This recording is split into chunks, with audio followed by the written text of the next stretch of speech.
नमस्कार, मी पंजाब डक आज या शेतामधून शेतकऱ्याला अंदाज देणार आहे आणि राज्यातल्या शेतकऱ्याला आता अंदाज देणार आहे, कारण की राज्यात आता शेतकऱ्याचा कांदा काढणी चालू आहे, गहू काढणी चालू आहे, काही जणांचा हरभरा कडवा देखील आहे, मका देखील उघड्यावर, वीटभट्टीवाले देखील आहेत. म्हणून सगळ्यासाठी खास करून अंदाज देणार आहे. उन्हाचा पारा वाढत जाणार आहे, म्हणजे 11 तारखेपर्यंत चांगला 42, 43, 44, 43 अंशापर्यंत पारा वाढत जाणार आहे, म्हणून हा अंदाज लक्षात द्यायचा. आता राज्यातल्या शेतकऱ्याला सांगू इच्छितो, हळद शिजवायला काय हरकत नाही, त्याच्यानंतर कांदा काढायला हरकत नाही.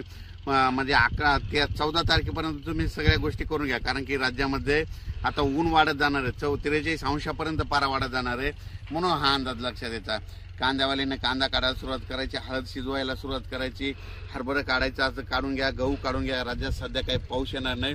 फक्त राज्यामध्ये तुम्हाला एक सांगतो काय झालं, इकडं म्हणजे कर्नाटक आणि इकडं तेलंगणा भागात तिकडं पाऊस पडल्यामुळे काय होईल, आपल्या सीमालगतच्या भागात तिकडलं म्हणजे उदगीर त्या भागाकडे थोडं क्लाउडली म्हणजे ढगाळ वातावरण राहणार आहे, म्हणून हा अंदाज लक्षात द्यायचा. अचानक वातावरणात बदल झाला तर लगेच एक उद्या मेसेज दिला जाईल.